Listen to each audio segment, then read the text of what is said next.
வேட்புமனு தாக்கல் செய்வதற்கு இன்று பல்வேறு முக்கிய பிரமுகர்கள் தங்களுடைய விவரங்களை தேர்தல் நடத்தும் அதிகாரியிடம் சமர்ப்பித்திருக்கிறார்கள். பிரமாண பத்திரமாக அவர்கள் சமர்ப்பித்திருக்கக்கூடிய நிலையில் அது தொடர்பான ஒவ்வொருவருடைய வேட்பாளருடைய விவரங்கள் வெளியாகி வண்ணம் இருக்கின்றது. அந்த வகையில் துணை முதலமைச்சர் OPS உடைய சொத்து கடந்த 5 ஆண்டுகளில் 4 மடங்கு அதிகரித்திருப்பதாக விவரம் தெரிய வந்திருக்கிறது. கூடுதல் தகவலுடன் இணைகிறார் நம்முடைய சிறப்பு செய்தியாளர் அபினேஷ். அபினேஷனுடைய விவரம் என்ன? தேவப்பிரியன், தமிழகத்துடைய துணை முதலமைச்சரும் அஇஅதிமுகவுடைய ஒருங்கிணைப்பாளருமான திரு O பன்னீர்செல்வம் கடந்த 12ஆம் தேதி தன்னுடைய வேட்பு மனுவை 3வது முறையாக போடிநாயக்கனூர் சட்டப்பேரவை தொகுதியில் போட்டியிடுவதற்காக தாக்கல் செய்தார். அவருடைய அந்த பிரமாண பத்திரம் என்பது தற்போது வெளியாக இருக்கிறது. அதில் தன்னுடைய சொத்து மதிப்பு அடங்கிய அந்த பட்டியலை, மிக நீண்ட பட்டியலை அவர் கொடுத்திருக்கிறார். குறிப்பாக அவர் மீது, அவருடைய மனைவி விஜயலட்சுமி மீதும், அவர் சார்ந்திருப்போர் மீதுமான அந்த சொத்து மதிப்பு பட்டியல் என்பது பிரமாண பத்திரமாக தேர்தல் ஆணையத்துக்கு அந்த வேட்பு மனுவோடு இணைத்திருக்கக்கூடிய அந்த பட்டியல் நமக்கு கிடைத்திருக்கிறது.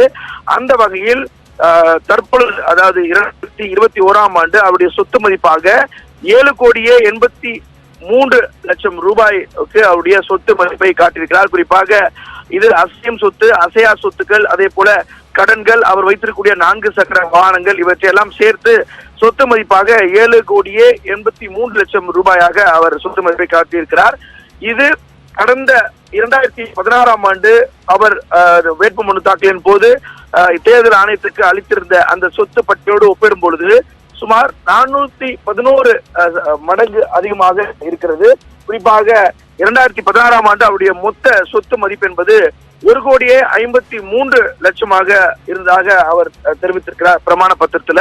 அதோடு ஒப்பிடும் பொழுது ஏறக்குறைய 400 மடங்கு அதிகமாக இருக்கிறதாக அவர் இன்றைக்கு காட்டியிருக்கிறார். குறிப்பாக அவருடைய கையில் இருக்கக்கூடிய ரொக்கமாகவும், அதே போல அசையும் சொத்துக்கள், அசையா சொத்துக்கள் என பல்வேறு பட்டியலை இதில் இணைத்திருக்கிறார் வேட்புமனுவோடு. குறிப்பாக கையில் உள்ள ரொக்கமாக 23,500 ரூபாயாகவும், தன்னுடைய மனைவி 3,82,500 ரூபாய் கையில் உள்ள ரொக்கமாக வைத்திருப்பதாகவும், அதே போல அசையா, அதாவது குறிப்பாக அசையும் சொத்துக்களுடைய மதிப்பாக மொத்தம் துணை முதலமைச்சர் O பன்னீர்செல்வத்தின் பெயரில் 61,19,162 ரூபாயாகவும், அதோடு அவருடைய மனைவியின் பெயரில் 4,57,52,415 ரூபாயாக அவர் தன்னுடைய கணக்கை காட்டியிருக்கிறார். அதே போல அசையா சொத்துக்கள் எதுவும் தன்னுடைய பெயரில் இல்லை என்பதையும் தன்னுடைய வேட்பு மனுவில் குறிப்பிட்டிருக்கிறார்.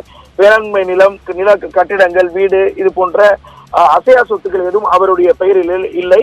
அவருடைய மனைவியின் பெயரில் அந்த அசையா சொத்துக்கள் இருக்கிறது. அதனுடைய மதிப்பாகவும் 2,63,75,106 ரூபாயாக அவர் அசையா சொத்துக்களுடைய கணக்கையும் காட்டியிருக்கிறார். எனவே இந்த 2021ஆம் ஆண்டு அவர் சொத்து மதிப்பு என்பது 7.8 கோடி ரூபாயாக அதிகரித்திருக்கிறது. கடந்த 2016ஆம் ஆண்டிலிருந்து 5 ஆண்டுகளில் ஏறக்குறைய 400 மடங்கு அதிகரித்திருப்பதாக தான் இதுக்கான நமக்கு புள்ளி விவரம் காட்டுது. தேவப்பிரியா.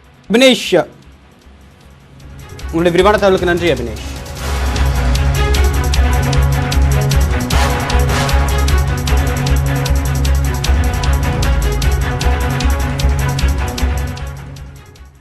கோவை தெற்கு தொகுதியில் பாஜக